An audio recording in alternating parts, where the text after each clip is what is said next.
Hello students, class 9th में प्रश्नावली 1.6 है। इससे पहले सूत्र बता देते। घातांक जैसे कक्षा 8 में भी पढ़े थे।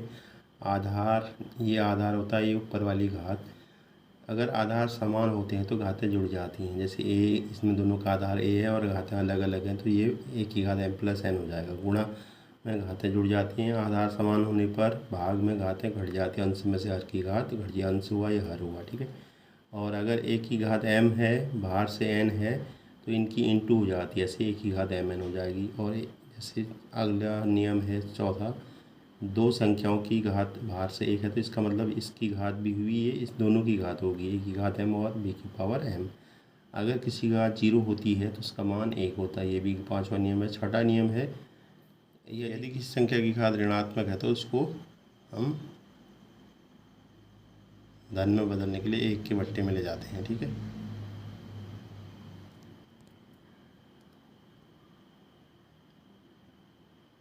आइए देखते हैं प्रश्न। ये घातांक के नियम हैं, इन सूत्र को आप अच्छी ढंग से नोट कर लेना, ठीक। आइए देखते हैं प्रश्नावली 1.6। मान ज्ञात कीजिए। देखिए 64 की घात 1/2 है। इसका मतलब हुआ कि 64 को हम गुणनखंड के रूप में अगर ऐसे तोड़ेंगे तो 64 के गुणनखंड करेंगे जैसे, तो ये 32 बार डिवाइड होगा, फिर 2 से 16 बार डिवाइड होगा, फिर 2 से 8 बार डिवाइड हुआ, फिर 2 से 4 बार। जब तक 1 नहीं आता तब तक करते रहना। 2 बार, फिर 2 से 1 बार, यानी कि 1 2 3 4 5 6, 2 की घात 6 आ रही है। तो आप इसको साइड में से दिखा भी सकते हैं।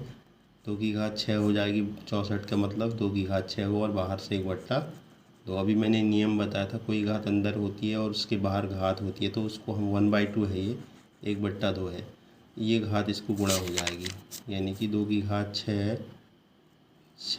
यहाँ पर ऐसे करेंगे सॉल्व। घात के ऊपर 2 की घात 6 गुणा, घात को सूक्ष्म में लिखना छोटे अक्षरों में, 2 3 6, 2 की घात 3 आ गया। इसका मतलब 2 की घात 3 का मतलब 2 को 3 बार गुणा करेंगे तो 8 आ जाएगा, ठीक। ऐसे ही 32 के गुणनखंड करेंगे।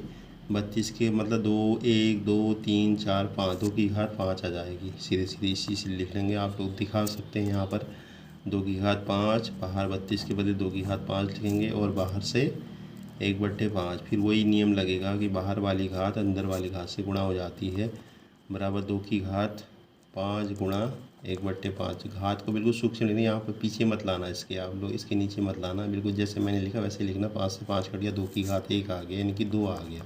किसी घात 1 होती है उसको उतना ही लिखते हैं।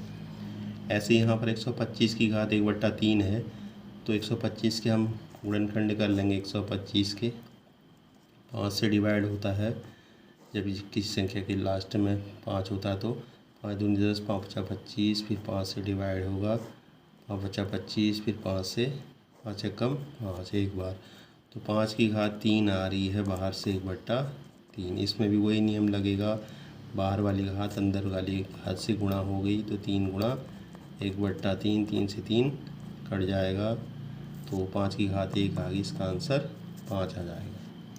तो इस तरह से हमें हल करने हैं क्वेश्चन। तीनों क्वेश्चन आपके कंप्लीट हो गए हैं। अब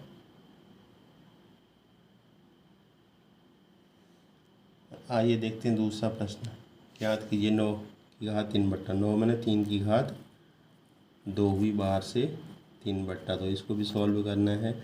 तो 3 की घात 2 गुणा 3/2, 2 से 2 कट गया। 3 की घात 3 का मान, 3 को 3 बार गुणा करेंगे 27 आएगा। 3 3 होती हैं 27। अगला क्वेश्चन है 32 की घात 2/5। 32 को भी मैंने लिखा था 2 की घात 5, बाहर से 2/5, तो ये वाली घात इससे गुणा हो जाएगी, तो 2 की घात 5 गुणा 2/5 और 5 से 5 कट जाएगा। 2 की घात 2 का मतलब 2 दूनी 4 हो जाएगा। सीधे लिख दे रहा हूँ मैं यहाँ पर, 2 की घात 2 का मतलब 4, ठीक। तो इस तरह से ये हमारा दूसरे का दूसरा भाग कंप्लीट होता है। आइए देखते हैं इसका अगला भाग। 16 की पावर 3/4। 16 को हम लिख सकते हैं 2 की घात 4, 2 की घात 4, बाहर से 3/4। इसको सॉल्व करेंगे, वही नियम बाहर वाली घात अंदर वाली घात से गुणा होती है। 4 से 4 कट गया, 2 की घात कितना आ गया हमारा 3 आ गया। 2 की घात 3 का मतलब 2 को 3 बार गुणा करेंगे, 2 गुणा 2 गुणा 2 8 आ गया। अगला है 125 के ऊपर -1/3 है, ये भी भाग चौथा भाग इसका। 125 की घात ऋण 1/3। अभी मैंने उधर 125 की गुणनखंड करे थे, 5 की घात 3 लिख सकते हैं इसको। इधर पीछे अभी मैंने पिछले क्वेश्चन में इसको हमने हल करा है, तो बाहर से -1/3, 3 से 3 कट गया तो 5 की घात -1, यानी कि अभी घातांक का नियम बताता है, अगर किसी घात ऋण होती है तो उसको धनात्मक बनाने के लिए 1 के बट्टे में ले जाते हैं। तो यहाँ पर 1/5 की घात 1 हो जाएगा, 1 को लिखते हैं ना, 1/5 इसका आंसर हो जाएगा। तो इस तरह से हमारे ये पहला दूसरा क्वेश्चन कंप्लीट हो गया। आई होप आपको समझ में आ गई बात। सूत्र अच्छी ढंग से और देखो, एक ही घात गुणा में घातें जुड़ जाती हैं आधार समान होने पर, आधार समान होने पर भाग में घट जाती है, इसको अंश इसको हर बोलते हैं। अगर कोई घात अंदर है उसके बाहर से गुणा होती है तो ये वाला नियम अभी हमने सवाल में अप्लाई किया था, ज़्यादातर इसमें यही लगा।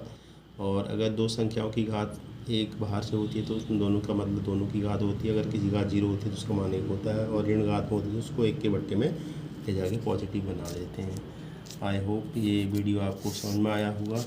अच्छी ढंग से आप इसको पेयर कॉपी में हल करेगा। Thank you for watching.